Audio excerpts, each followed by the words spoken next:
Hello, everybody, and welcome. We are live. That's right. It's me, G. Randall Johnson, alongside the beautiful Sarah Marie and the truck stop burrito, AJ Ryder, and the star of the show. That's right. The man, Dr. Derby, Chip Gehrke, the one they made a holiday after, and we call it Ranksgiving. That's right. He give us the ranks. And that's right. And we're going to talk that today, everybody. And we're happy to be here with Horse Racing Nation today. Welcome, everybody, from Horse Racing Nation, if you're out there. Welcome. This is us, the Triple Clowns, along with, you can know him if you're with Horse Racing Nation, Chip Gehrke, who's going to go over his division rankings. And we're going to talk a little Haskell today. I know that's on everybody's mind. So, Chip, thanks for not coming on. Thanks for having us on, I guess, at this point. No, thanks for putting this together. It's I think it's cool to be able to talk about these rankings and horses in particular live like this, and especially interacting with readers and answering questions or debating things. I think we have something to debate when it comes to this race yesterday, but I'm sure we'll get into it. But yeah, this should be fun. Yeah, absolutely. So yeah, everybody out there, feel free to jump in the comments. This is what it's for. Talk to, mostly Chip. Don't ask us much. No, you got to ask you guys too. AJ's very opinionated too, so that'll be good. Careful what you say, Chip. This is true. This is true. So let's get into it. Yeah, let's get into it. Big weekend, big division rankings, and like everybody knows out there, I'll say it again. Chip does the rankings. That's what we're going to go over. They're awesome. I mean, this is what it is. I mean, these are rankings. AJ will tell you everything's about rankings. Everything's the top five. And these are top five division rankings of what's going on right now. And we're getting close to Breeders' Cup time. I feel like we are winning your ins. It's going to be a lot of fun. So we're going to do that, but we're going to talk Haskell right now because that's what we want to talk about, and Monmouth Park probably a lot. So let's talk about it. Let's talk Haskell. Let's take a look. Yeah, let's take a look. With a smart move, and these two will fight it out. Hot Rod Charlie, taking and losing the rider was Midnight Bourbon in mid-stretch. It's Hot Rod Charlie, Mandalone, Hot Rod Charlie. Here's the line. Photo finish in the TVG.com. Haskell very close between. I want to mute AJ right away. I know. We gotta be careful. So Chip, there it was right there. What a race. We can play it again if anybody wants. What do we think? No one wants that to get played again. Let's be real. So, it's quite an anticlimactic finish to a very highly anticipated race, at least by me. My immediate reaction after the race was, and I know this, a lot of people didn't like it, was I didn't feel like Hot Rod Charlie should have been disqualified. But let me just get into this a little bit. I look at it this way. I've come down to earth a little bit since the race. Had a night to think about it and looked at a few more, recordings of it and a few more replays. I just believe if the jockey had not fell off Midnight Bourbon, Hot Rod Charlie would not have been disqualified. It's just how I feel. There's been many races I've seen like similar to this, where the horse was sort of fading, which Midnight Bourbon was. Hot Rod Charlie slowly came in. He didn't just dart inwards. He slowly came in. And I got to tell you, it was just bad luck there. We could get into the whole riding crop whip, if you will, controversy that some people think may have led to this. But I just think it was a little bit of bad luck. Yes, he came in to a degree. Midnight Bourbon was backing up. It was just a freak kind of accident. And, okay, he was disqualified. I get it. I understand why it has to happen because of, you don't want this to be going on in the future. You need to think about the horse's safety. You don't disqualify him, then this could lead to more, incidents like this down the road. But it's a tough one. Mandolin ran a great race, kind of took the inside route there, which helped. But Hot Rod Charlie, obviously, he crossed the wire first. He didn't get the win. What's even worse is he's placed last. But, in my mind, he won the race. It doesn't count as a grade one, which he's going to need one or two of those before the end of the year to win the Eclipse. But I think he's definitely, if not the best, the second best 3-year-old right now, Hot Rod Charlie. And he's going to take the West Coast route now to the Breeders' Cup from here on out. His Pacific Classic will be the next start. But It's a tough pill to swallow. I don't know how you guys feel. I have no idea what you guys think of the disqualification, what your immediate reaction was. I would be interested to hear what you guys think. I'll tell you a story that yesterday we were at Del Mar, and a jockey, that a very well-known jockey, and I won't say his name because I don't know if this is repeated, like Jockeys Guild things and everything like that, but he's a very well-known jockey, been riding horses for a long time. I'll just tell you that. And he came up to us and we were talking about the race, and he said to us that, number one, he did say one hit of the crop, that doesn't happen. Just taps him, it doesn't happen. He did say if the horse clicked heels, and Flavian was really upset because he didn't know, and he's like, a lot of times you don't know if it's so small, unless it grabs, you don't know, and it's an automatic then. He said that, but then we started going into, and he said some other things about the whole everything, but doesn't matter. We'd get to that in another day. But so he basically said the disqualification, if they looked and they saw it did, they clipped heels, that it's almost like automatic, you're going down. Would have been avoided without a crop. That's basically what he told us. And so that's a weird thing. And it's, to me at first I said, this is a makeup call. This is the Kentucky Derby makeup call. It was exactly what you said.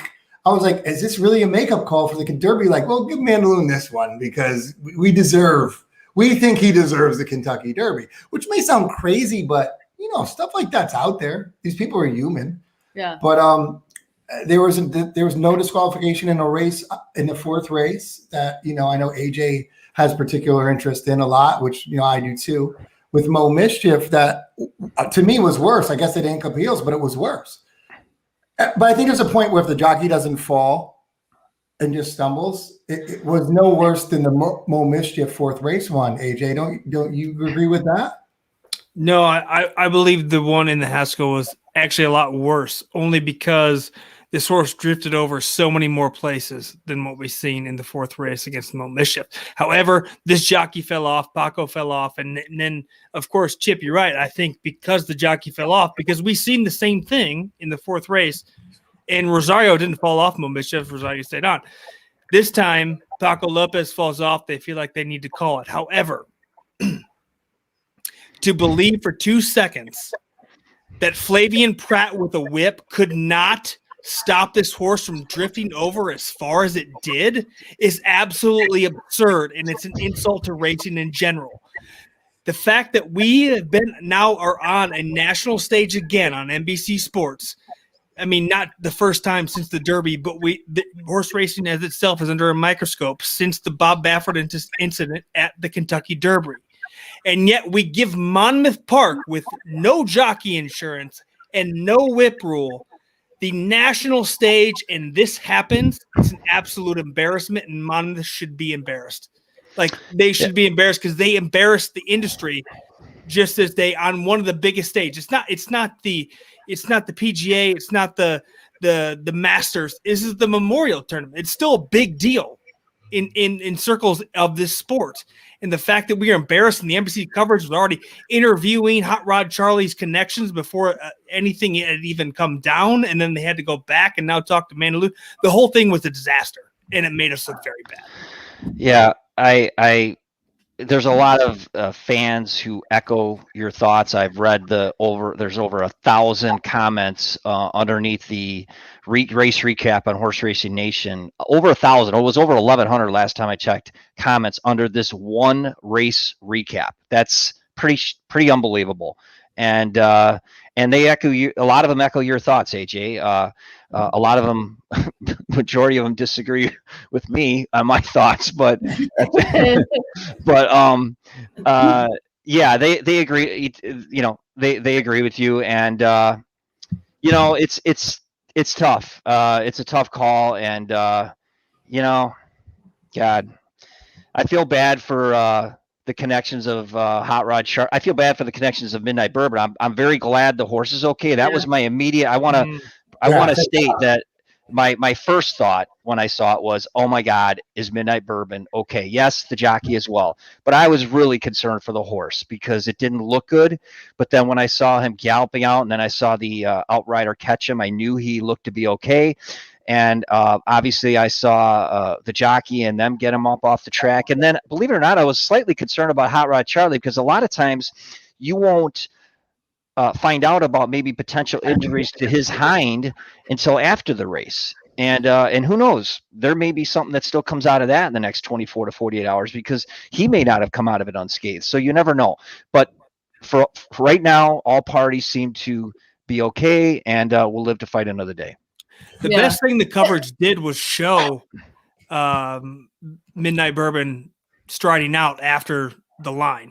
And again, showing him get caught up with and showing that the horse was okay because it looked bad originally on television. And that's not something they need right now. So to show him going out even without the rider afterwards was probably the best thing the coverage did on NBC the entire time. I mean, to me, it's really odd that that I was almost like I would never say I was voting for this moment because but if both people didn't get hurt, I kind of wanted to be like, Monmouth people must have been like, oh, this thing we tried, and this is your biggest race, and the thing we tried just blew up in our face, which there's part of me, and I'll say it out loud, that is like good because I hate what you're doing. But because no one got hurt. I mean, obviously if somebody got hurt, I'd be like, that's not whatever. But I just don't I don't believe that they must have just been sitting there shaking their head. Monmouth must have been like, oh my God, the one race this can't happen on, it happened. And we've talked about for a while how I feel like my opinion is Monmouth is capsizing itself. And it's just over and over. And then the Haskell happens, a huge race, and everything that could go wrong in that race happened. It's like the nail in the coffin for Mom. I'm going to make a big conspiracy theory about this. It was somebody else that, it was another group that wants to get rid of Monmouth. It's happened. It's all fixed. Flavian Pratt? No, it was definitely not. Okay. He was not involved. No, but so, I mean, before we get into obviously the rankings, and we'll talk about this, we talk about it forever. Anybody has anything out there, let us know, because I know we can go back and forth about this, and it'll be, whatever, disqualification or not. I mean, are we all agreed that if you clip heels, it's pretty much a no-brainer, though? It's like automatic. Is that true, Chip?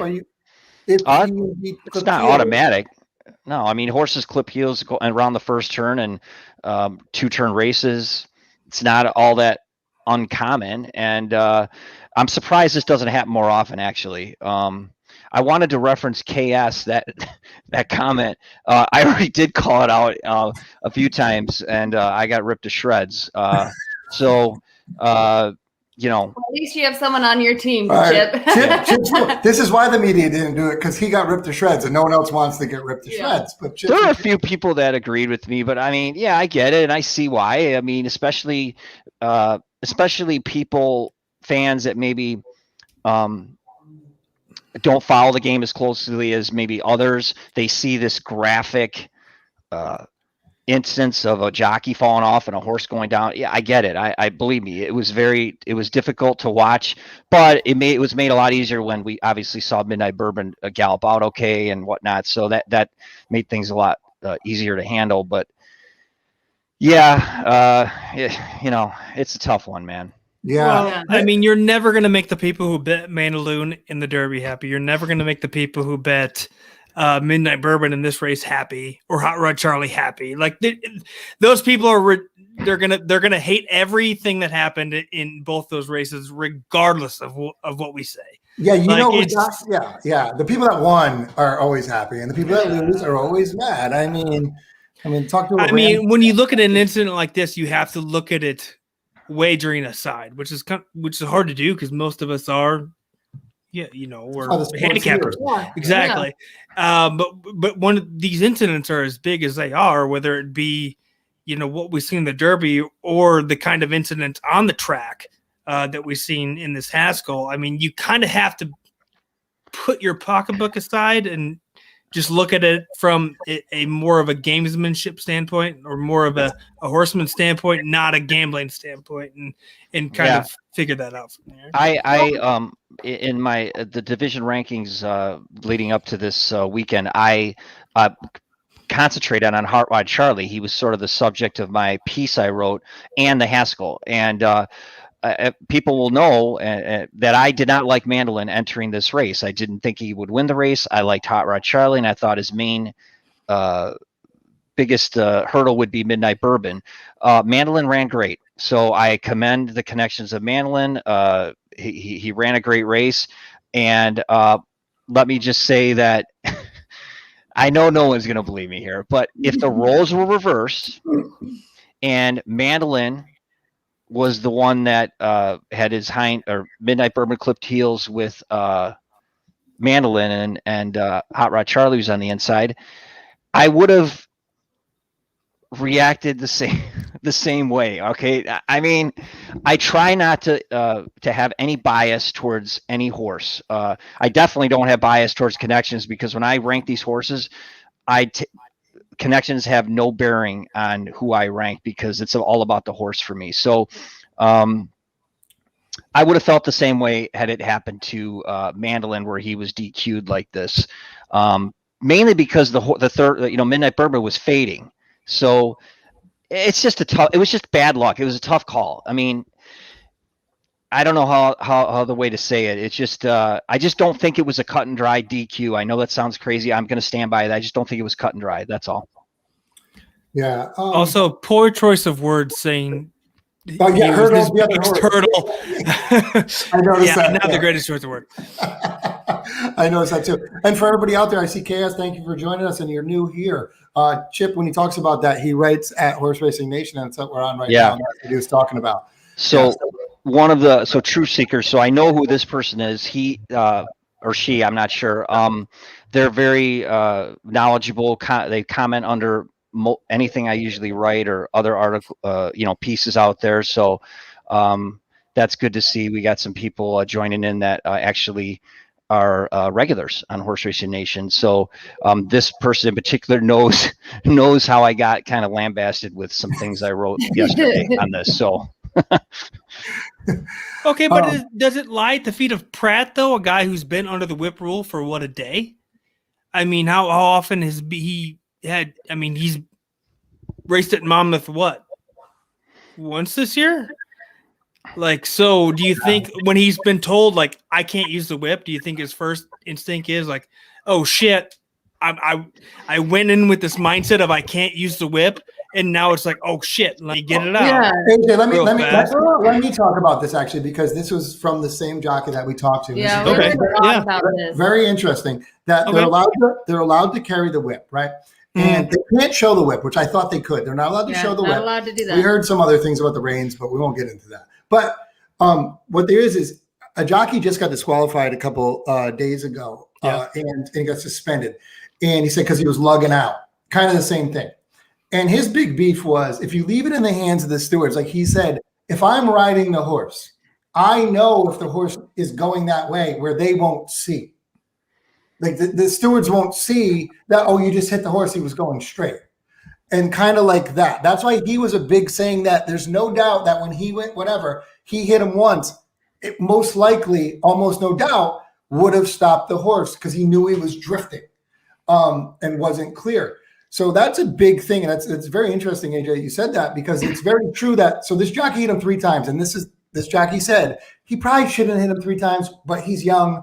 He didn't know any better. And the horse is lugging out. He's like, he wouldn't have ran into the crowd, which that's what you don't want, obviously. Right. He goes, so we hit him 3 times, which, yeah, you should have hit him 3 times. But he's like, you don't know. You're trying to control the horse. So that's why a lot of jockeys don't even carry the whip, because they know it and they know they'll get disqualified. So they're putting it in danger and things like that. So it's crazy to think that.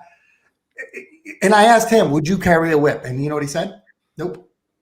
Because he would use it and get disqualified because they know what they're doing. And the stewards are going to be like, no, that horse is going straight. Like, no, he was leaning. He was on his left foot. I felt it. You didn't see it. I felt it. I know what I'm doing. Right. So this is correct. Yeah, it's very. That's why it doesn't work. I mean, the 6 whip rule, which is to other people's crazy, which is California. We like at Santa Anita was 6 whip. I think it was 6, right? 6, yep. And people think that's crazy, but if you're going to do that, do 6, do 4. Like keep, you know what I mean? Like if you needed it once or twice, like I don't know. It's just you can't have people that are on the horse judging what that horse, that giant 1,000-pound animal is going to do, right? It's still an animal. You don't know, you know. Correct. And yeah, I guess you can maybe throw some blame towards the jock. You know, I don't know. Well, it's he didn't have a whip. No, I don't think. Yeah, I think. I blame Pratt very little in this whole thing. No, and if he did have a whip, Especially with the caliber of jockey he is. Like, do we really think that if he, you know, say he was a Monmouth-based jockey, with the caliber of jockey he is, don't you think by now he would know, like, okay, I gotta whip this horse because it's gonna go this? Like, but it's not like he's been in this situation a bunch of times where he can't use the whip, or is in this big race where he knows his connections are counting on him. I can't get disqualified here. Like, exactly. So I can't use it. So that's so hard to blame Flavian here. It's very hard for me to place a lot of blame on him. No, I don't think. I wonder. Did he have a whip in his hands? I'm wondering if he had a whip in his hands. But you're right. You're not going to risk it if it's an inch away. You're not going to risk it. You're not going to. So I looked at the replay, and correct me if I'm wrong. If I'm not mistaken, he did have it on his right hand, not his left hand. I thought I saw that. God, I unless my eyes are already bad, but maybe, you know, I think they were good enough to see that. So that's one thing. If it was in the left hand, then maybe it could have helped. But whatever, it doesn't matter now. What it's done. So we just got to move on, and all these horses will live to fight another day. And I fully expect Hot Rod Charlie now. He'll move forward and get back to a distance at 1.25 miles, which I know he loves, the Pacific Classic, and he'll be a very tough customer there. All right. Yeah. I have KS said something that I actually they did an article last year, Chip, and this would be interesting what your take. I was in an article last year about this. They interviewed me about this, and I was like one of the only ones that was very for like. And here's the why fixed odds where Monmouth is going to try to do or been trying to do or whatever. This is why it doesn't work in my mind. It's the only time the track can lose is fixed odds. It's the only time the track can lose. Yes, it's cool for the better, but it's the only time the track can lose because you can't lose. They can't lose when they move the odds. They move the odds so they can't lose. So that's Correct. how tracks actually stay afloat. And so it's. I know it'd be fun for the better. KS, I do, but I will say KS agrees with you though. Oh, the next comment was my own opinion. This is how tracks are. Oh, I'm sorry, I didn't read the next comment. Okay, I'm sorry about that. Well, okay, so KS, we're on the same page. Thank you. But I do want to state that because they're trying to do that too at Monmouth. That's a good point. They are because, trying to do that. I mean, I get we've talked about this before. Monmouth, awesome. You're trying to, you know, be progressive and be, you know. Well, your word, not mine. Where's Ed DeRosa when we need him? Chip knows that because one of the shows we did. But no, they're trying to do things a little different, make it like shake it up, make it like, yeah, I guess woke in horse racing. Good call. Hey, Jack. But there's certain things that just try it and then go away from it. I was asking because I asked I almost said his name. The jockey. I said, "You think they're going to do it next year?" And he's just like, "I don't know." And he kind of stayed away from it because I didn't realize there's a big union thing with the insurance. He was telling me too, and the crossing the picket line and what they did to Joe Bravo and stuff. Yeah. I had no clue. I love this comment. We'll just leave it at that. You don't even need to comment on it. Just read it, and that's good. I like that. D-Rest gets it. Yeah, D-Rest is the man. We love D-Rest. He's our guy. But no, absolutely. So that's what I have to say about that. And it's interesting. We could go on all day about that, but we do have to get into the rankings. Yep. So let's get into it. But before that, what's going on in Horse Racing Nation, Chip? There's a bunch of stuff going on with you guys. Let's tell everybody about it before we get into the rankings. Yeah. Well, I mean, for anybody out there who doesn't know what Horse Racing Nation is, that's watching, one of the leading websites in the world that covers horse racing. It's a lot of fans read this. You can comment on.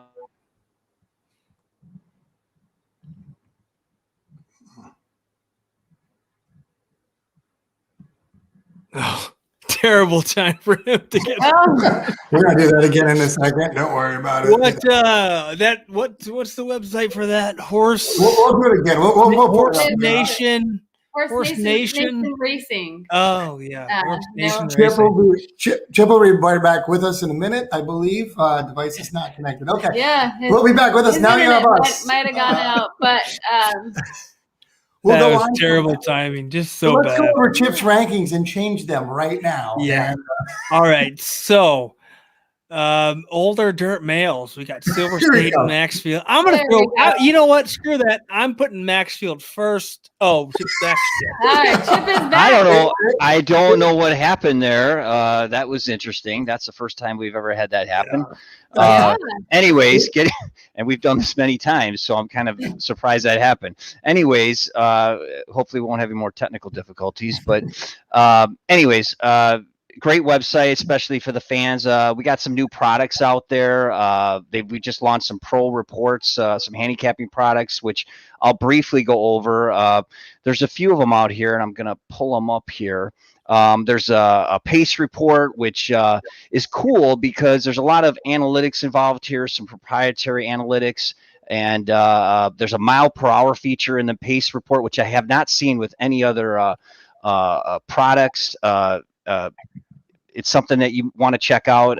There's a post position report. I love this. It's very useful for specific races like 5 furlong races or a mile and a 16th races that have short runs of the first turn.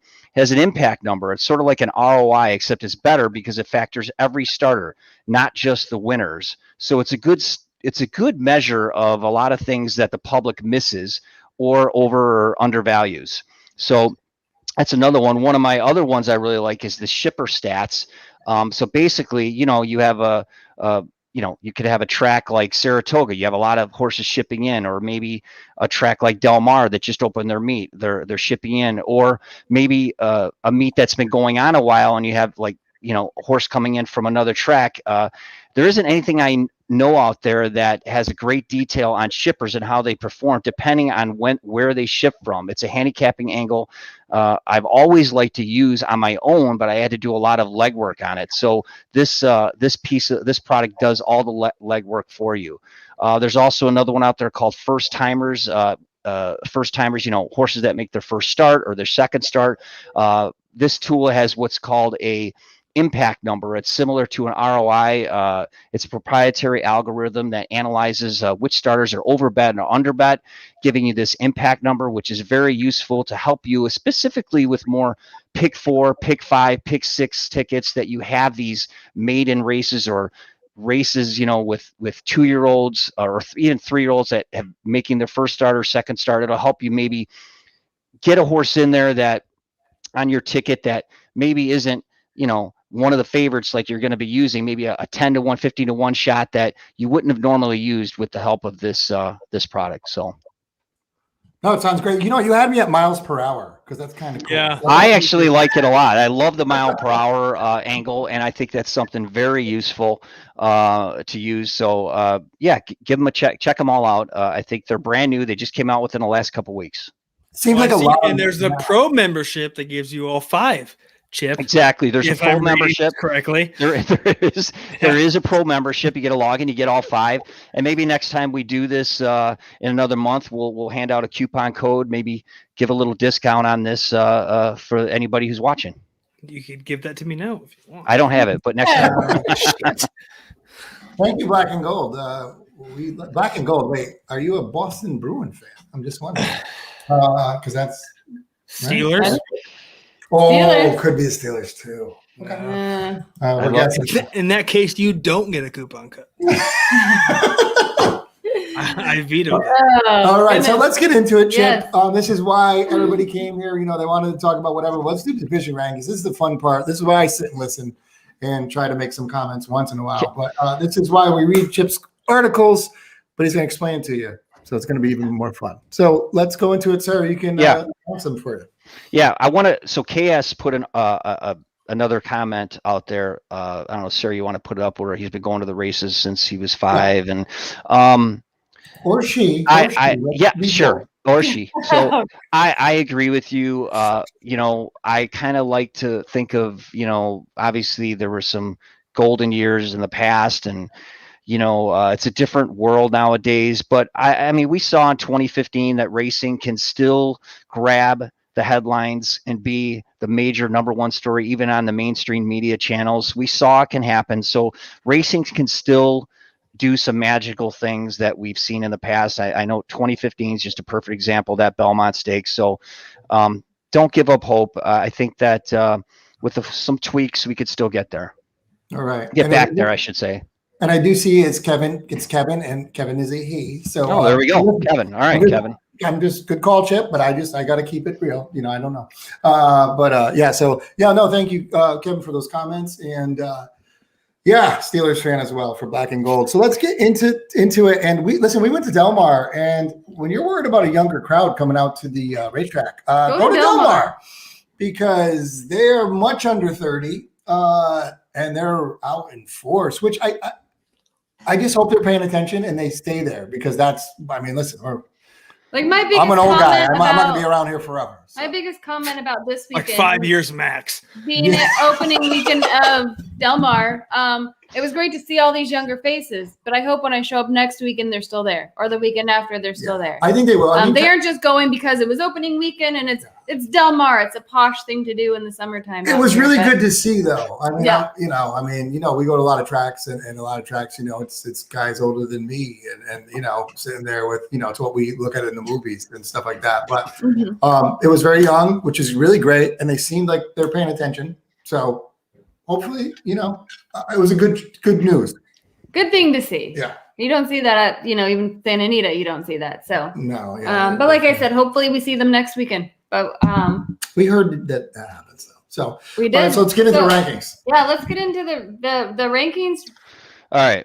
Yeah, you want to start at the top. I'll be brief with these. Let's see. So we got the older dirt males. These are the 4-year-old and up males for the dirt. And looking at my rankings, they're not going to change very much from last week to this week. But Silver State is the number 1 ranked older dirt male. He has been since the Met Mile. I don't see how he cannot be the number 1 ranked dirt male. He's faced the best in the division. He's won Grade 1 race, and he's the number 1 ranked horse, and he will be, and he's going to run in the Whitney next out against Maxfield, and I tell you what, Silver State won't even be favored, and which is interesting, because Maxfield, who is number 2, I can actually probably make an argument that Maxfield shouldn't even be ranked number 2. He should be lower, but he's ranked number 2. He just won the Stephen Foster, defeating a subpar field, to put it lightly.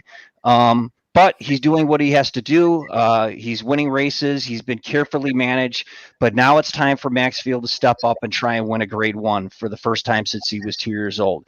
So the Whitney will be the race for Maxfield, and in my opinion, it's a must-win race for Maxfield. Number 3 is Country Grammar. This is the horse that was trained by Bob Baffert, now trained by Todd Pletcher. He's the horse that beat Royal Ship in the Hollywood Gold Cup last out. He's now on the East Coast. He's going to run in this Whitney.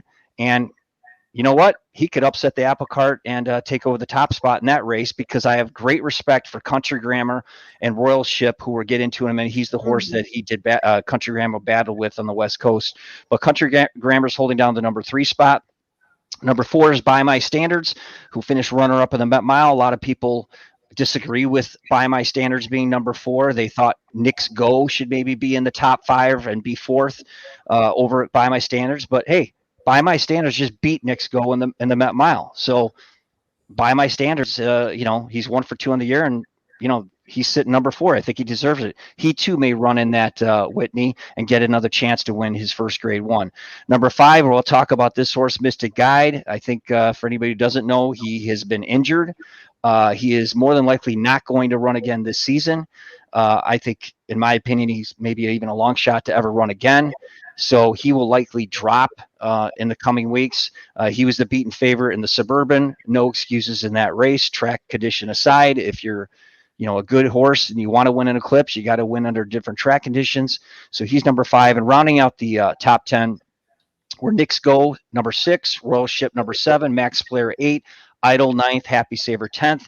Now, granted, these rankings were I did these before this weekend, so there'll be some slight changes. I'm going to put Express Train back in the top 10. He was pretty much in the top 10 most of the season. He'll go back in the top 10 after that win yesterday over Royal Ship in the San Diego.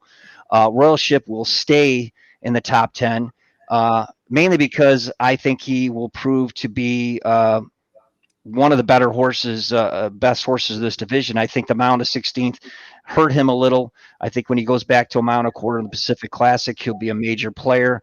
And realistically, he was the best horse in the Hollywood Gold Cup over Country Grammar, but he got to looking around after he made the lead.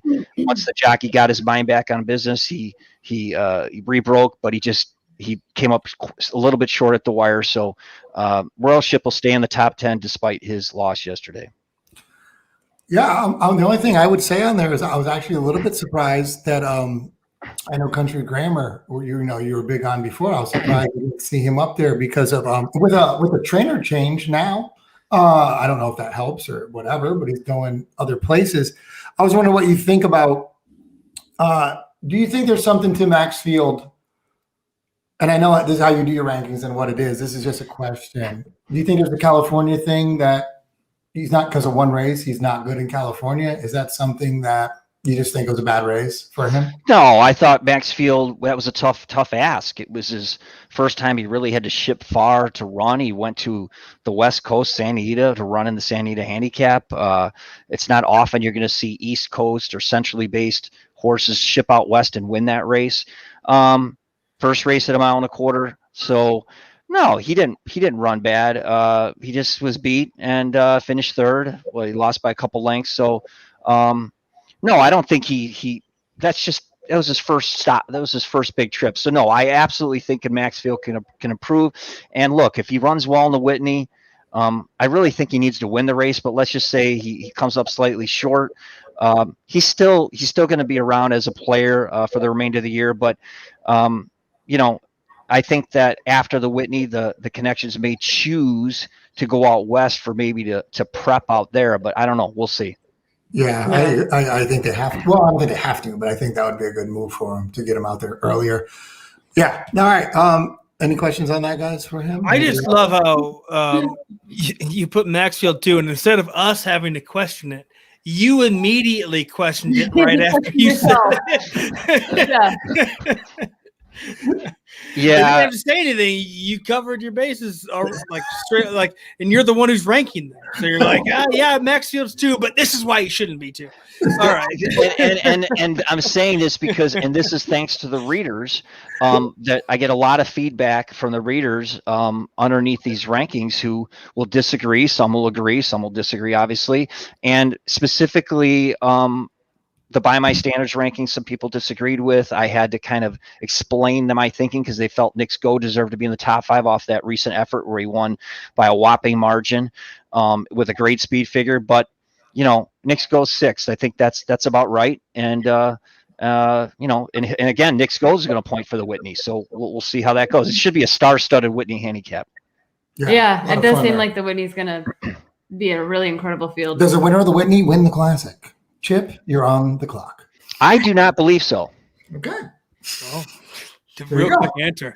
There you go. That's you interesting. Yeah. Screw you, Randy. I was just not such a great question, was it? Yeah. All right. Oh my goodness. All right, let's move on to the older dirt females. Yeah, I mean, this will be pretty quick because it's pretty easy. Latruska is leading this division by a lot. And she was dominant again in that last start at Churchill Downs. She's 15 for 20 in her career, grade 1 winner this year. The personal ensign at the end of August is mentioned as her next start, but I've heard a recent interview with her trainer and he's not so sure. It'd be interesting to see where they go with her next. I know he likes to watch what the other horses in this division do. And so I'm not sure where she's going to go again.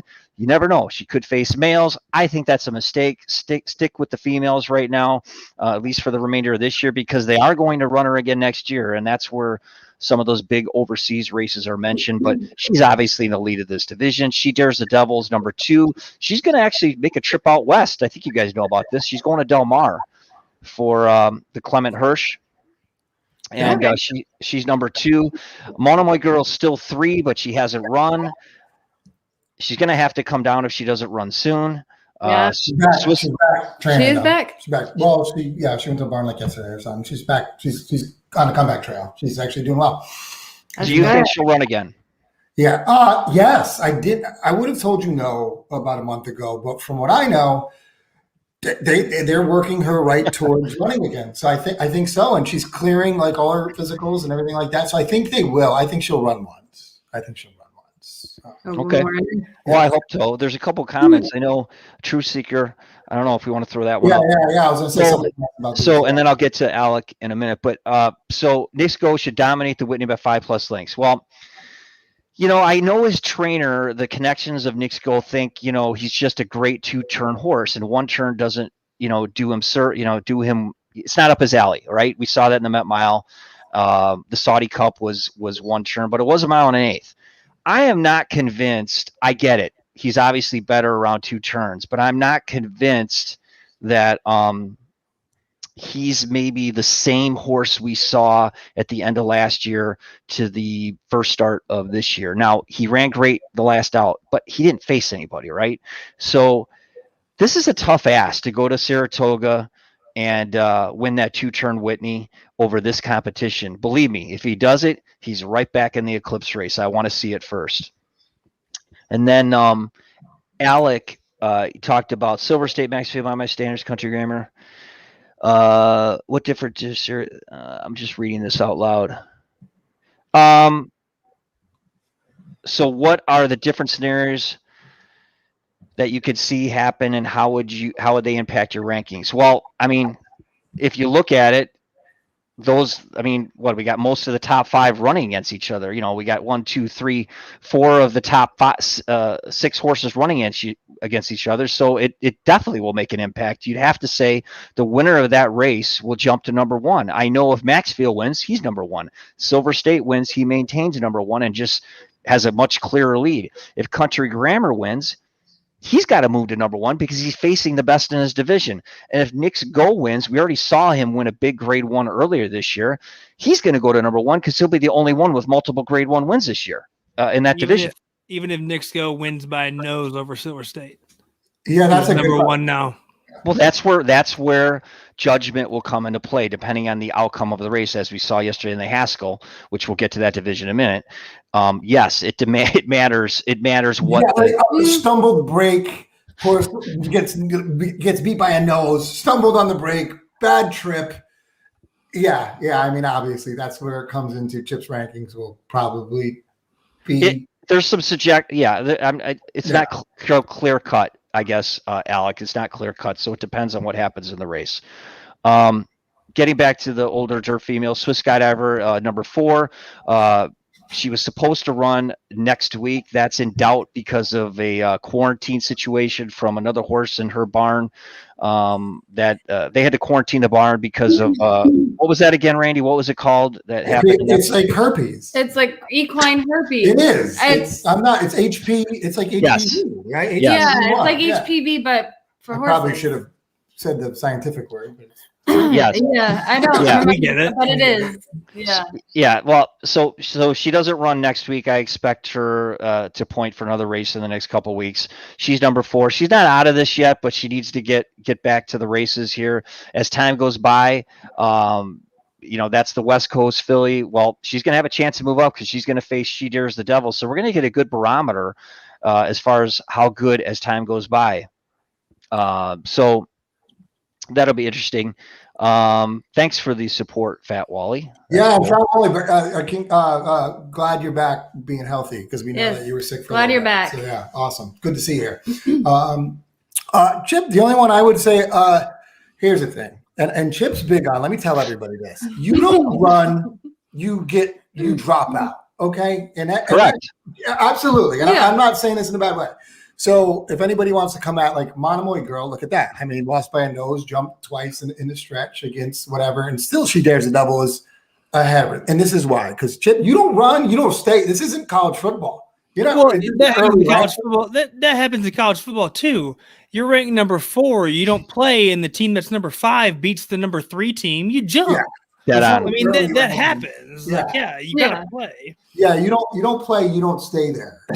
And that's just what, or if you're out, another one I want to tell people about with Chip, because if you're just watching it now and don't know, if you're not, like, if you're number 5 at the time and you just retired, you're still number 5 until you go out of that list. Well, Like, look, that's correct. Look Someone below you outperform. Look Yeah. at Wisconsin this year, who didn't get to play for like 3 or 4 weeks because of COVID.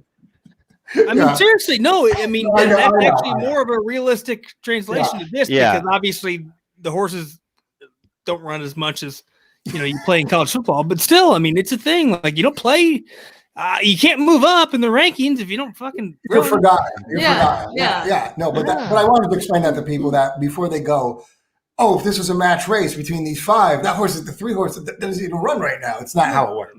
Yeah.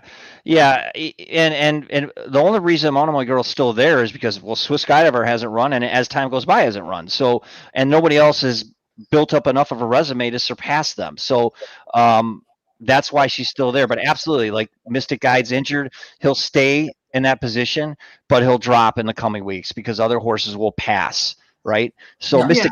Mystic Guide hasn't even won a grade 1 in this country this year. So he will be passed. But to round out the top 10 in that division, it's Evitante, Antoinette, Point of Honor, Spice is Nice, and Miss Marissa.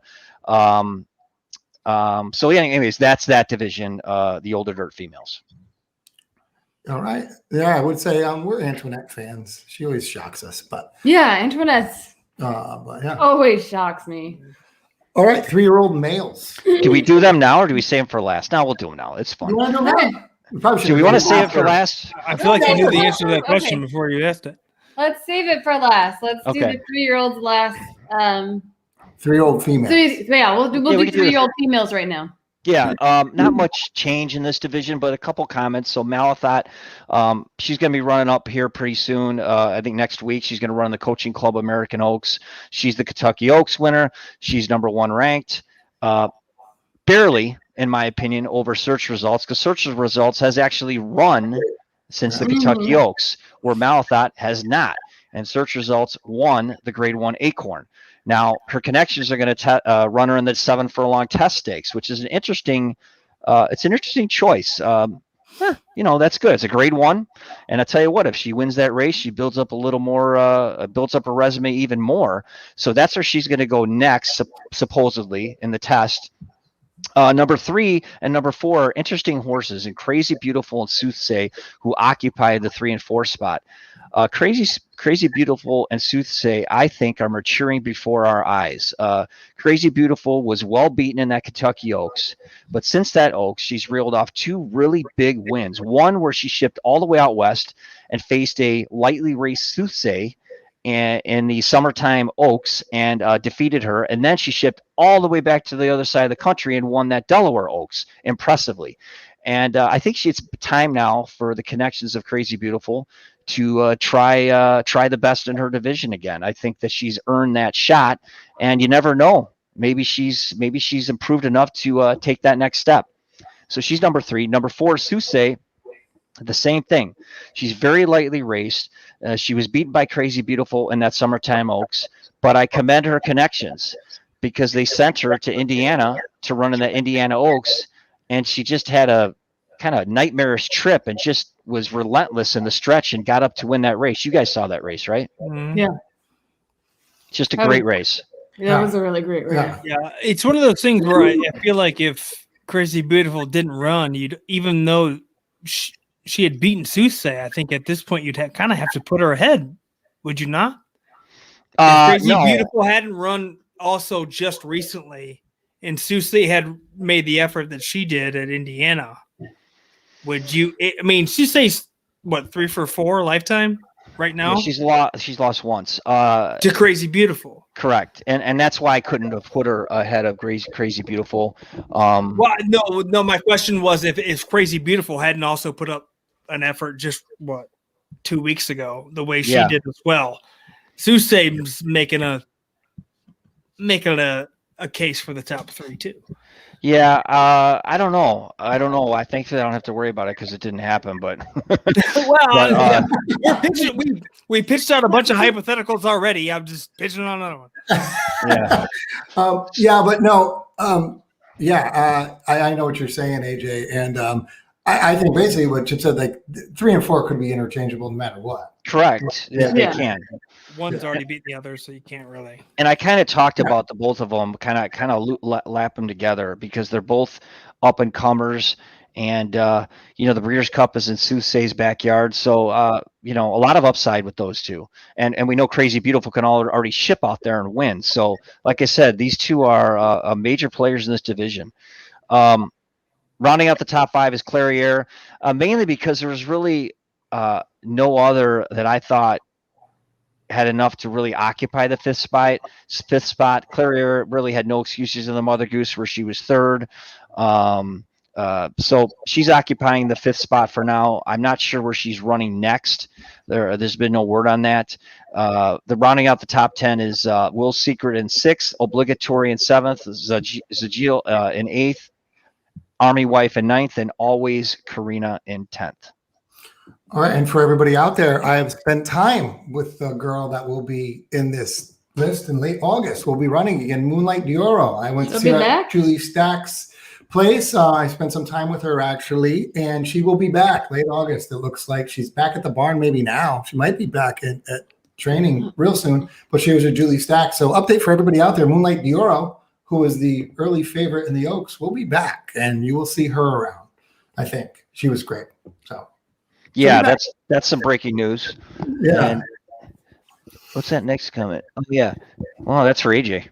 It's Indy Colts jersey. AJ, you get this a lot. Maybe you want to answer this because somebody asked me if I'm the guy who wears the Colts jersey. Actually, recently. Well, maybe we should watch more of the show. Maybe you also too, when you state something, instead of saying like, "I've been spending a lot of time with a girl."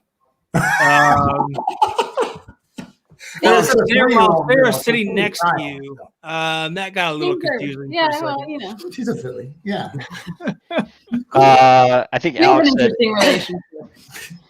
I think. So Alex, why do you have a Colts jersey on? I know. Well, I got the For the Brand hat on. I got the Pat McAfee jersey. Oh, there you go. And it's the Colts. Obviously, it plays into what we're doing. So. There's a question for you from Alex.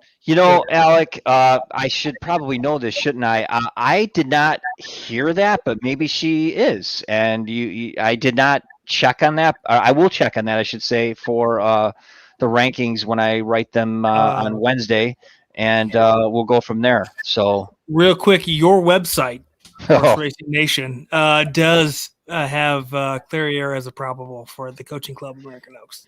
Oh, okay, my bad. I love this next comment by Michael Bryant. Yeah. So this has been asked of me before.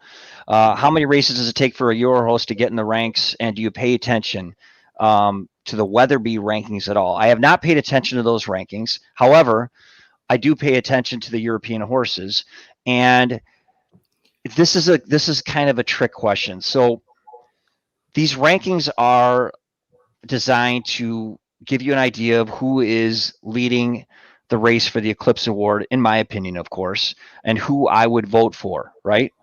I will not vote a European horse that comes over here one time in the Breeders' Cup on an Eclipse bout. This is it's not going to happen, at least for me. If a U.S. horse went overseas and won one race, they are not going to win a Cartier award. They won't be voted that way.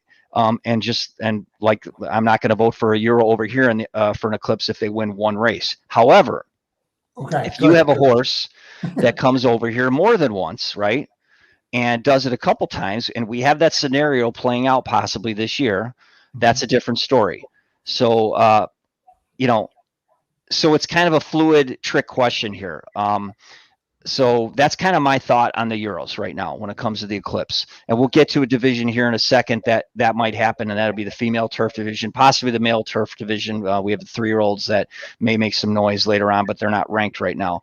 But, that's a good question.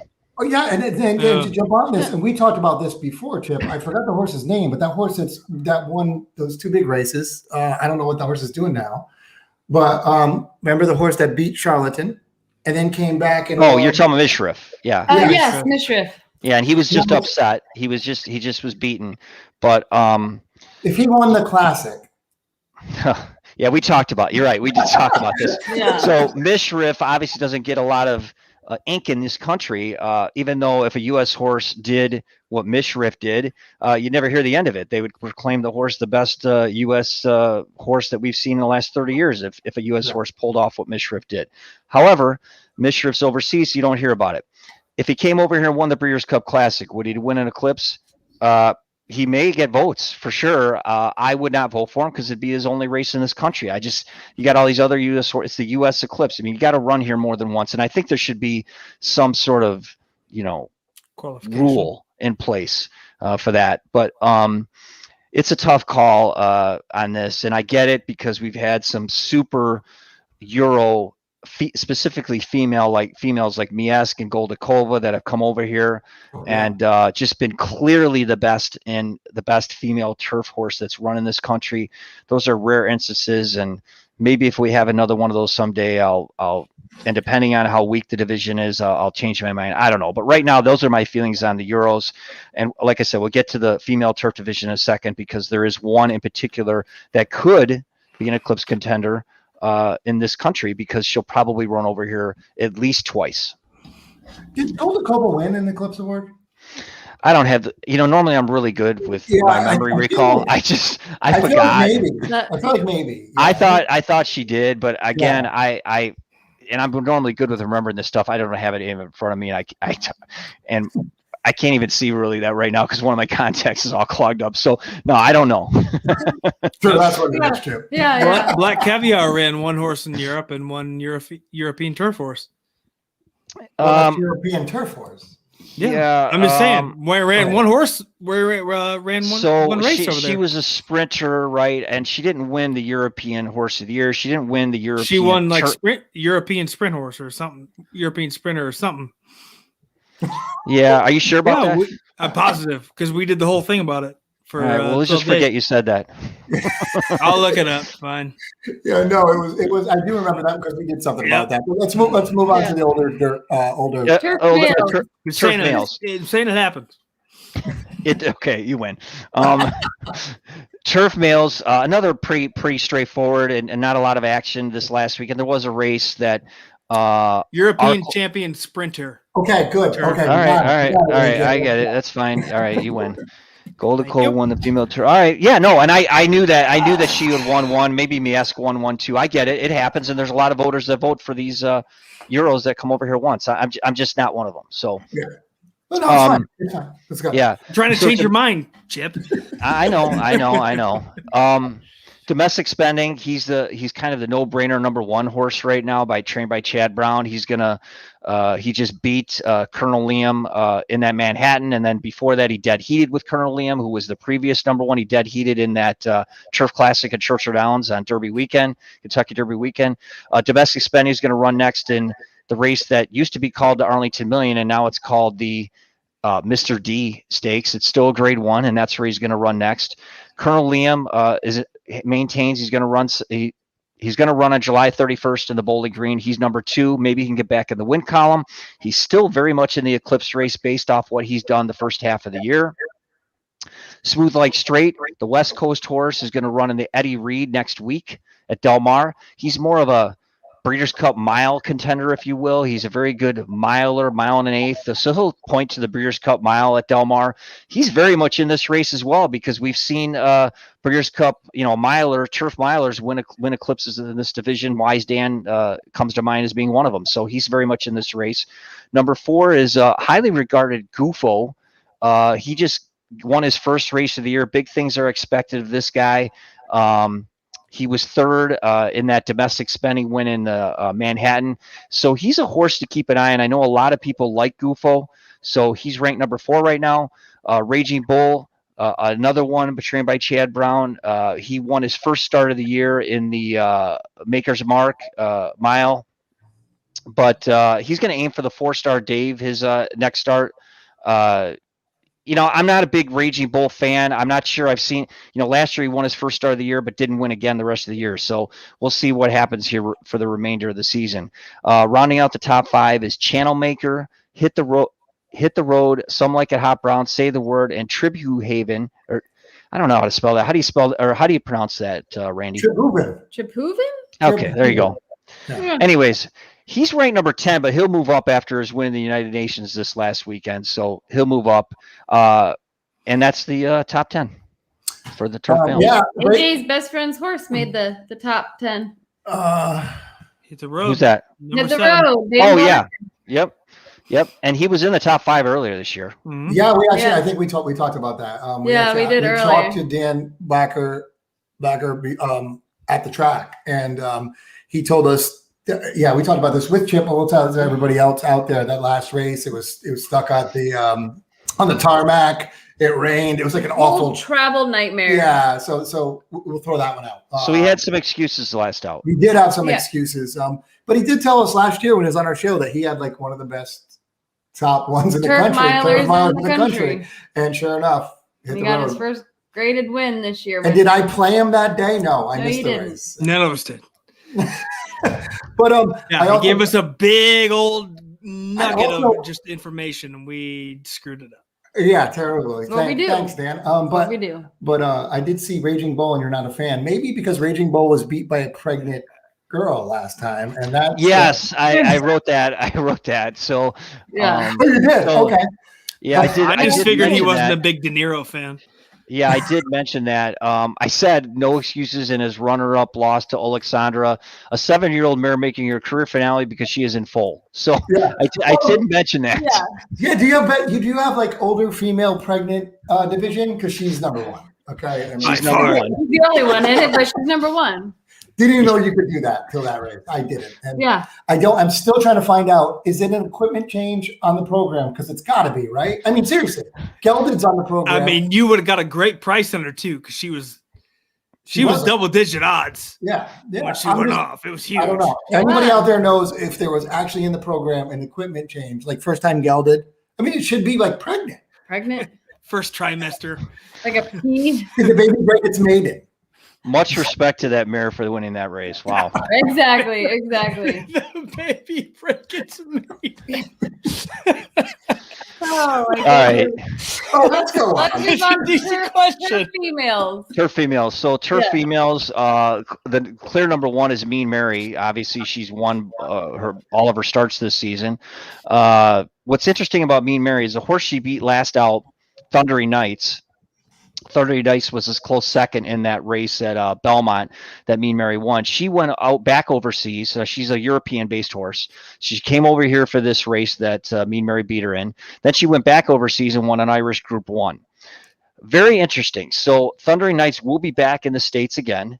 And she's one of these horses where if she were to come back here, let's say, and maybe face off against Mean Mary again in the Breeders' Cup, then you got a dilemma for the Eclipse. At least for me, I would have a dilemma because she's come over here twice then and actually run against the best in the division twice. So, we got a long way to go, but she's ranked second, Thundering Knights. Number 3 will drop after her loss yesterday. So going into this weekend, Juliet Foxtrot was ranked number 3 based off of her grade 1 win and Jenny Wiley earlier this year. She's going to drop. She finished third yesterday at Monmouth. And again, the number 4 horse will drop because of her 4th place finish yesterday. That's Harvey's Little Goyle. Yeah. All right. You got you. We said that right. So she will drop as well because of her surprising off the board finish. Big things were expected of this filly going into the season. So not a good start for the season for her. Number 5 was Blowout. She hasn't run since her win in the Distaff Turf Mile at Churchill, but she had a scratch out of a race a few weeks ago because it was a just a game at Belmont. I believe she scratched out of that. So we should see her pretty soon. The next 5 rounding out the top 10 are Santa Barbara in 6th, Charmaine's Mia in 7th, Mutual Unusual in 8th, Magic Attitude, who will drop out of the top 10 after her another off the board finish yesterday, and then La Mista in 10th. We'll have some new names in this division and these rankings next week. All right, yeah, that's going to shuffle around a lot. That one, I didn't even realize. Yes. Yeah, that one's going to shuffle a lot. It'll be interesting to see. All right, let's move on to the male sprinters. Male sprinters, which you'll probably have some input here. Not a lot of action last week, so it'll pretty much stay the same. We have CZ Rocket, who leads this division, and now, some people may disagree with him being on top, but I have him on top because in his 2 sprint races this year, he beat the defending Eclipse champion Whitmore in great efforts at Oak Lawn. So he's number 1. He did try a mile distance last out, and he didn't run. He didn't really like it. He did finish 2nd, but he'll head back and to the sprinting division for his next few starts and route to the Breeders' Cup. Mischievous Alex, the New York-based sprinter, again, he too tried to stretch out in that Met Mile. It didn't go successfully, so he'll get back to sprinting in his next start. He's ranked number 2. Then, of course, we have Firenze Fire ranked number 3, Flagstaff number 4, and Whitmore number 5.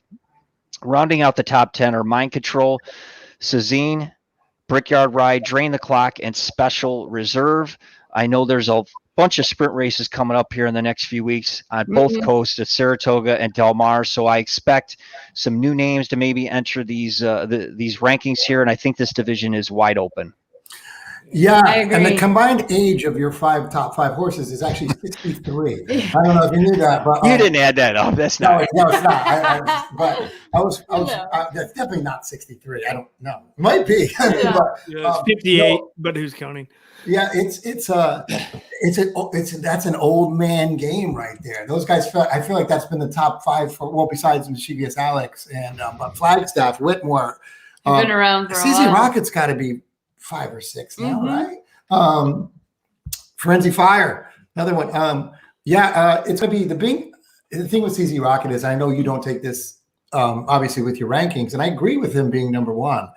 So he's going to the Bing. This is a horse that does not want to run off of Lasix, and that's why he stayed away from California and everything going on. So I wonder what's going to happen there. It's going to be very interesting because you have Collusion Illusion coming back. You have Vertical Threat. It's going to be in there. It's going to be, it's a heavyweight battle. Vertical Threat's the kid there. I like Mischievous Alex at the sprint distance. I really do. I do too. I think it's a tough ask for him to ship west. Before, I want to reference Alex's comment about the filly that won yesterday. Absolutely, she will move into the top 2 in this division. I'm not sure yet. I could put her. I get it. She's won 2 grade 1. So realistically, based off my, criteria, she should probably be number 1. And you know what? I'm going to take a look at that. And it's comments like this that I look at from readers, and I'll kind of revisit both these horses and take a very serious look here. But with 2 grade 1 wins, and a grade 2 earlier this year overseas in Dubai, she was 3rd in her other grade 2 in Dubai. So that's an interesting dilemma. So anyways, I'm going to take a look at that next week. Thanks for. I don't know about number 1, but definitely top 5. It's got to. She's got to be ranked number 2 now. 2 now with 2 grade 1s. She's the only one with multiple grade 1s in the division. So she's going to be. It's hard to just overthrow Mean Mary kind of out of nowhere. And part of the reason I guess I should have probably had her in the top 10 before, but whatever. She will definitely be in the top 2 in the division. I'm just not sure where. So, anyways, yes, the male sprinter's wide open. I agree with you about Vertical Threat. It'll be interesting to see what happens when he comes back. And being that it's interesting. The sprinters, they're out west, and the Breeders' Cup is out west, and. I just think this is a big deal, especially in the sprint ranks. I think the California speed horses have a big advantage over these horses that come from the east. So that's just my take. We talked to Sarge yesterday, actually, after we talked to him after he was on a show the other day doing a pick show. But we talked to Sarge yesterday, and he said, he goes, I always have to keep in mind, he goes, and you always got to look at this. He goes, look how the horse ran at Del Mar. It's a different track. Don't look at Santa Anita. Don't look at whatever. He said, look at Del Mar. And if you look at the things, that's why these bombs are coming in. It's horses that like that track. That track's slow. I mean, usually at times come back slow. They used to in the past.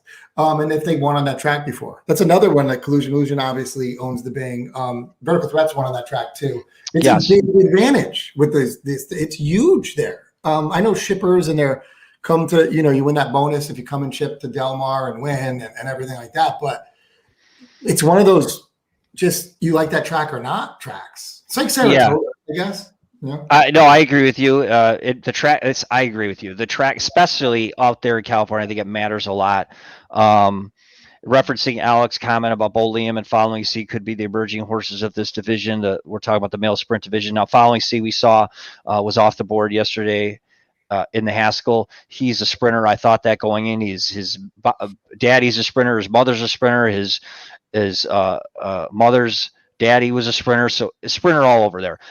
It's a tough ask for a 3-year-old to beat these older males, especially when you have this 3-year-old who's based out in the East, has to travel all the way to California. So we'll see where that heads. All right, we have a question going a little bit back, but we'll tell him because he must have just joined our show. No, we didn't talk about Medina Spirit. No, wondering we why didn't get 3-year-old males are coming up next. We'll get to that one. Yeah, we'll get that one in a minute. Toronto guy. Well, let's talk female sprinters. Yeah. Oh God, my favorite, right? Right, AJ. So this is interesting. Well, it's so easy though. Now this is interesting. Is it so? The the suspension for Mr. Baffert has been lifted in New York. Will Gamine try the ballerina in New York in late August? I believe they will. And so that will be interesting. She's number 1 ranked, obviously. And I would love to see them ship her to Saratoga and try and win that 7 furlong affair. What do you guys think?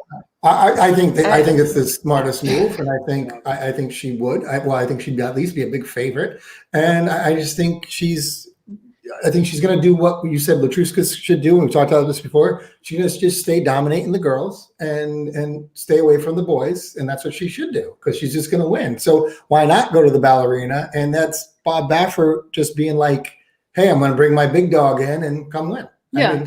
I mean, there's really not much out here for the female sprint. I mean, compared to that, is there? No. My opinion is if the suspension wasn't lifted, he would have ran her against the boys at Del Mar. Oh, really? Really? Yeah, because there's nowhere else to go. Yeah, you're right. That's true. We can't go to. Yeah. Okay. It's interesting.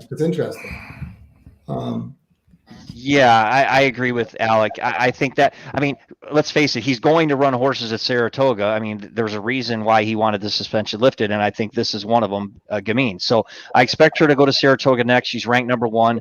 Number 2 is Bell's the One. Finally, showed her true self during her last out when she defeated Sconson, a very good sprinter herself, for her first win in 3 starts this season. And we remember Bell's the One. She's a quality female sprinter. Mm-hmm. She's not on Gamine's level, at least not right now, but she's number 2. Number 3 is Sconson.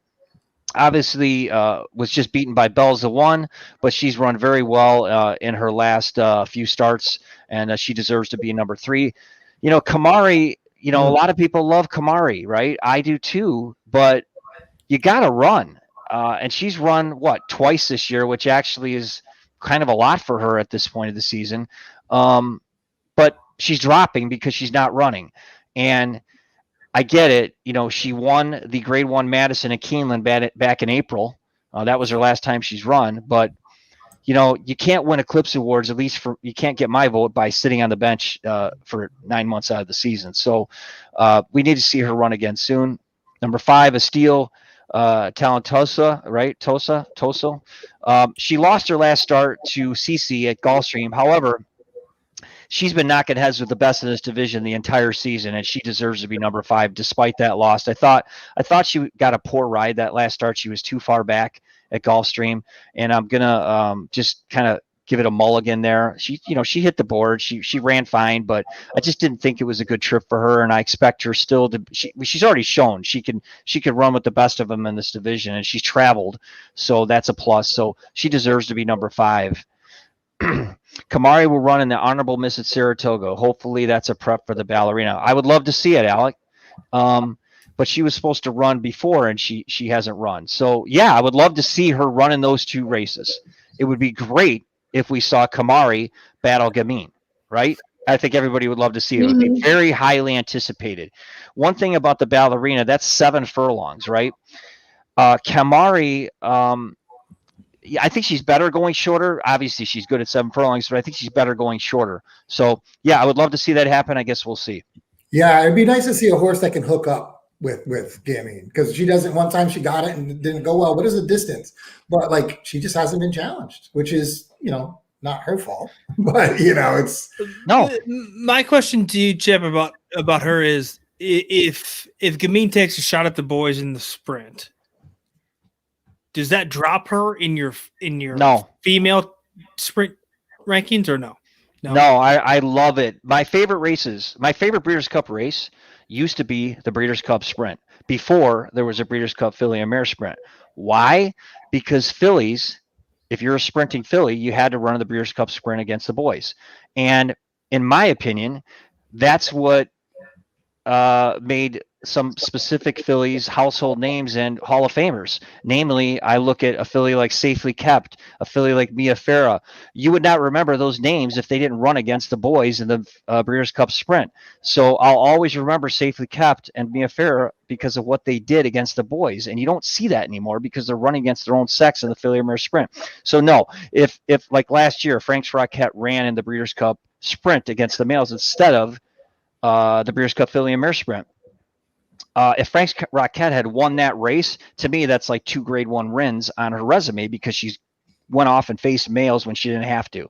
So no, if Gamine, let's say Gamine ran the table to the Breeders' Cup and Bob Baffert said, you know what, we're going to try the boys in the Breeders' Cup Sprint. Win, lose, or draw, she's already got the Eclipse. So she got nothing to lose. Yeah. No, absolutely. Frank's Rocket, we talked about this before, but I was wondering if that took something out of Frank's Rocket running against the boys, because it's she was on pace. Yeah, she wasn't. Yeah. I mean, sometimes it does take a lot out of them. I don't know. I'm not sure if Frank's Rocket is in the top echelon of this division. She ran some big numbers prior to that Breeders' Cup last year, but had not faced the best in her own division. This is different. Those past sprinters I talked about were the best in their division, and they faced males because they had to, but they were the best in their division. Gamine is the best in her division. So I think she'd be fine against the males, but I don't think that's going to happen because there's this option of running against females. I wish I miss those days of the fillies taking on the boys in the Breeders' Cup Sprint. Yeah, I mean, why would she? We talk about it all the time. Like it's a mute point. Like, why would she? I mean, especially those old guys that are just. Why? Yeah. And I, people won't remember this, but I highly recommend going to YouTube and watching a video of the 1987 Breeders' Cup Sprint. In my opinion, the most impressive Breeders' Cup Sprint ever run was by a 3-year-old filly, very subtle, who defeated Groovy and a few other really good females like Pine Tree Lane in a great effort. And I think the most impressive Breeders' Cup Sprint performance in history. So fillies can do it. Yeah, there you go. Yeah. They can do it. Yeah. So rounding out the top 10 was CC, Frank's Rocket, Merneath, Venetian Harbor, and Super Sensational. Venetian Harbor. I think we're down to the 3-year-old males. That's it. Yeah, we are. Let's go to heavy topic of 3-year-old males. Yeah, we had the Haskell. Okay, yeah. So why is it? They ran it. Yeah, they did run it. Yeah. So the question is, why is the decision whether to disqualify Medina Spirit taking so long? Well, I think we can only speculate. Personally, I'm of a belief. I don't think he's going to be disqualified. That's my belief. And if he is disqualified, I don't believe it'll happen in this calendar year. As we saw with what happened just recently with Naira, with the judge overturning that, I just don't believe Churchill is going to completely disqualify him until they have all their eggs, all their ducks in a row, if you will. They need to make sure everything is straight legally, the verbiage, everything, before they disqualify this horse, if they do disqualify him. So I very much think that's up in the air, and I think that's why it's taking so long. All right. Yeah. Yeah, I agree. I don't think, I just feel like they're opening themselves up for a disqualification for a lot of angry bettors to be like, well, what about me, with their hands out? I just think it's going to be just ugly, and they're going to try to wait. We're never going to forget, but they kind of want it to be a little bit more forgotten. Right. Well, it's like anything else, like legally, when you see in sports where we wait for the second sample to come back. Now there's the appeal process from Baffert's camp. Now they're looking at the verbiage of, okay, do we have to wipe it actually on the horse, or is it just something? There's so much, and again, and Chip put it right. They're going to look at the verbiage of what the rule is and try to pick that apart to make sure that there's nothing that is wrong there, and anything that they can pick apart to win their case. So yeah, it's a mess. It's a mess, yes. All right, 3-year-old males, not really going to change much, even though we had a big, Haskell over the weekend. So heading into the weekend, it was Essential Quality number 1. He will stay at number 1. His next race would be the Jim Dandy. Heading in the weekend was Hot Rod Charlie at number 2. Well, he's staying at number 2. He won the Haskell. I get it. He was disqualified, but he finished first, across the wire. He will stay at number 2. And quite frankly, I think, I'm not so sure Hot Rod Charlie isn't better than Essential Quality up to a mile and a quarter. I don't know. We'll see. I just think that when it comes time for the Breeders' Cup, Hot Rod Charlie's heading back to his home base. I'm not so sure Hot Rod Charlie is going to have the advantage over Essential Quality. It's interesting, an interesting dynamic.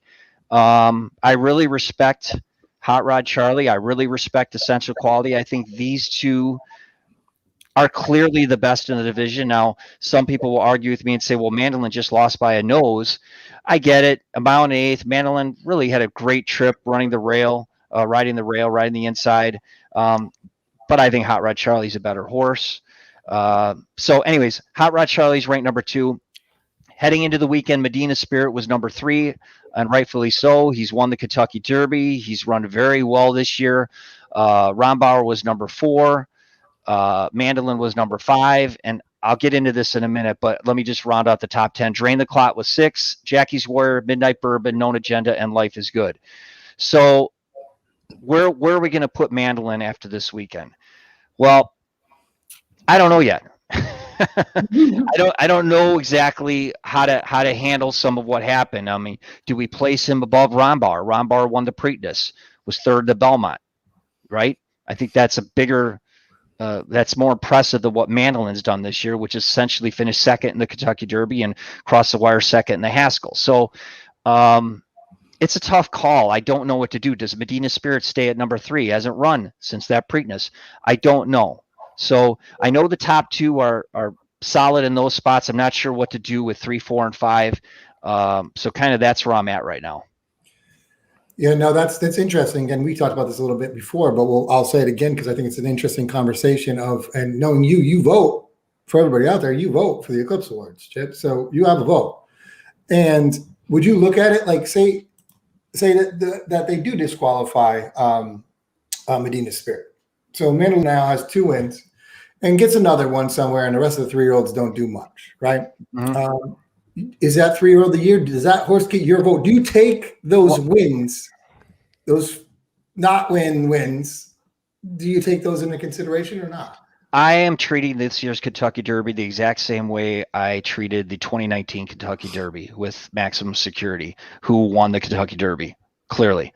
And yes, he was disqualified, but I'm treating it the same way. It counts to me as I felt he was the best horse. He won the race. I felt Medina Spirit was the best horse of the race, and he won. You had 3 other horses that had the length of the stretch to pass him, and they couldn't. So that's how I'm treating this. Now, you're right. We could see a situation where Mandolin, if Medina Spirit is disqualified before the end of the season, where Mandolin actually has 2 grade 1 wins on the resume without actually crossing the wire first. So can I, as a voter, treat those as grade 1 wins? No, I cannot. So that's my blunt opinion. I'm sorry if it offends anybody. Yeah, So, I love it. I think that's going to be a topic, and people are probably going to be like, "What do you mean? The horse won? Look at the numbers. It's a win to win." The horse runs second in the Classic.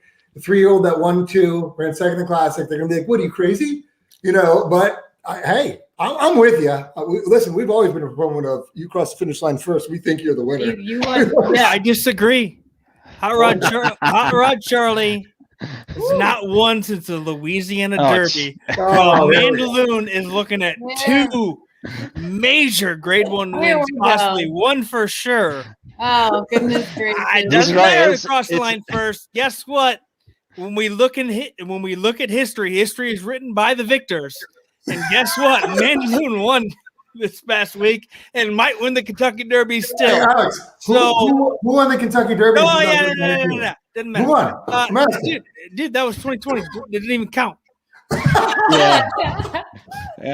It's a weird. I'm just saying. It's you're weird, going man. by wins. I look. Mandaloon's been around all these races. Hot Rod Charlie hasn't really won since back in Louisiana. And everyone wants to make a big deal about the Belmont, but guess what? Didn't win the Belmont either. And there was no disqualification there. Okay, so Chip votes. They haven't given the Triple Clowns a vote yet, which they probably never will after this. Oh, yeah, they will. Yeah, We've lost our vote at this point.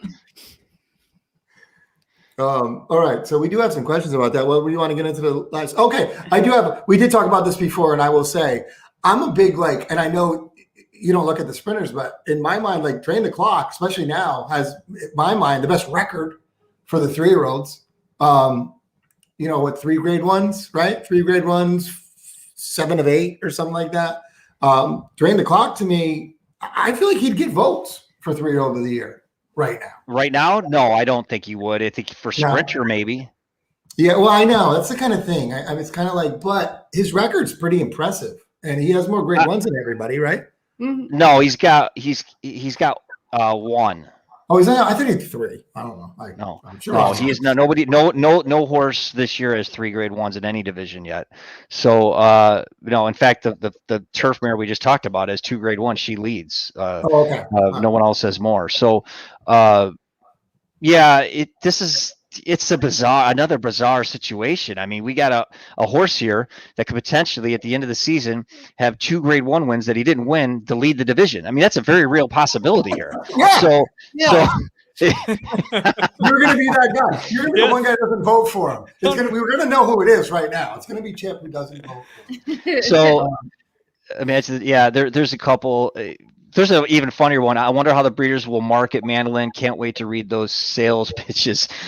Yeah, I don't know. I know what you're talking about, the commercials with that, and that's interesting. Like you see him coming down the stretch and winner of the Kentucky Derby. And they're wait, no. At least with the Haskell, you couldn't tell at the wire. It was a close race. So that helps. But imagine the depth. I saw that previous one you put. Imagine the depth of the field when horses can't compete for 3-year-old of the year, but might win sprint of the year. I think the depth of the 3-year-old division is pretty good. I think Hot Rod Charlie, Medina Spirit, even I'll toss Mandolin in there. Rombar, I still think the jury's out in Rombar. Obviously, Essential Quality. I got to tell you, I think Essential Quality's really turned the corner, as has Hot Rod Charlie. I think when they get back to 1.25 miles, they're going to be very difficult for the older horses to beat. And I know there was another commenter who stated that the older horse division is weak. Listen, we hear that every year. Everybody thinks the older dirt male division's weak. It's not weak. You just have a lot of horses here competing. You just don't have a dominant horse right now. And I think that Silver State, Maxfield, Country Grammar, By My Standards, Mystic Guide, Nick's Go, Royal Ship, I guess, you got to put in Express Train. I think these are all very good horses. And a lot of the ones I just mentioned are grade 1 caliber, even though some of them haven't won a grade 1. So no, I think the division is just kind of deep. Maybe it's not stacked with your Hall of Fame type horses, but you're not going to have that every year. So I think the older dirt male division is fine. And look, Silver State is on a roll right now. Maybe I think he's being undervalued quite a bit. He wins at Whitney. He's run his winning streak another spot. I think that'll be 6 in a row, right? So don't sell that division short. No, it is weird because everything happens like that, and every time we say that. But they're also, we got to remember, horses are going and retiring earlier. If Authentic was still around, would we be saying that? If I'll say it, AJ, block your ears. 'Tis the law. That horse. Doubtful. We knew that was coming. I mean, they are going away early. So when you go and I see that, like these were grade 3 type horses 5 years back, it's a different world now where they are going. Charlotte, it's gone. I mean, you can't, and I'll be the first to say, you can't compare the horses now to even 10 years ago, especially 20 years ago, speed figure wise, because the horses were faster. I mean, it's not even close speed figure wise. So there have been some standouts.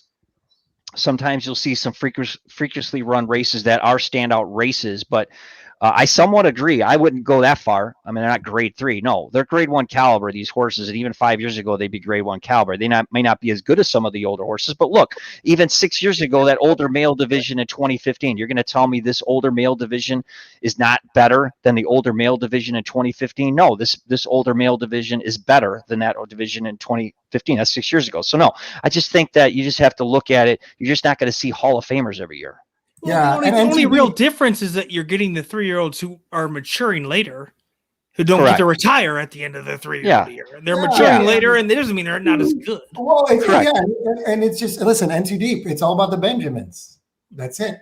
Like, it's more money now. It's better to retire and get your $75,000 life full than it is it's safer and it's better to run. And who knows? What's Into Mischief's getting, like $250 now? A life full?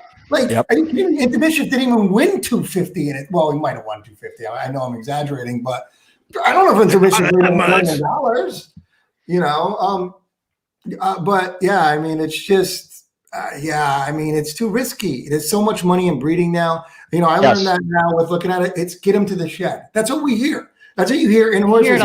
Get them to the shed. That's all they want. We heard about it with even Vertical Threat. They're like, let's get 2 grade 1s, and he's such a head case. Let's get him to the shed. And that's it. Like, because it's more money in it. It's just what it is. Yeah. The comment about 2015 Horse of the Year was American Pharoah. I'm well aware of that. But what I'm saying is that older male division was not strong, not even close to this division. It was very weak that season. So that's, I guess what I'm trying to say is when people say this division is weak, every year I hear that, right? Or I read that. It's not weak. It's just it just doesn't have these huge standouts, right? It just doesn't have that. But doesn't mean these horses are weak. These are good horses.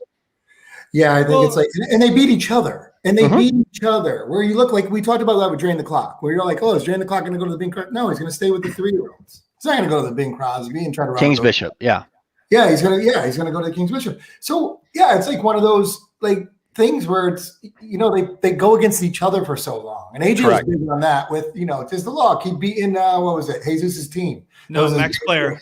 Max Player. Okay, and they race, the 3-year-olds race against each other like the whole year. So do we know? Unless an Authentic did it last year, so I guess I'm wrong there. But then Authentic went on to win the Breeders' Cup. Yeah. So I mean, they're racing against each other the whole time. That's hard. It's hard. You hardly see the 3-year-old ever run against the older males until later on. So we can go by times, we can go by whatever, but they're already throwing up bigger numbers than the 3-year-olds, aren't they? I think. I mean, Yeah, he's right about the last one. It's been that way for the last couple decades, all about making a fortune. Yeah, I mean, you're seeing a lot more. I mean, even 20 years ago, the horses this is the same old tune. I mean, so this really hasn't changed much. Yeah, you're seeing horses retire. This has been the gripe from fans for years. So that's why you got it. If you want to vote for a horse, vote for a gelding.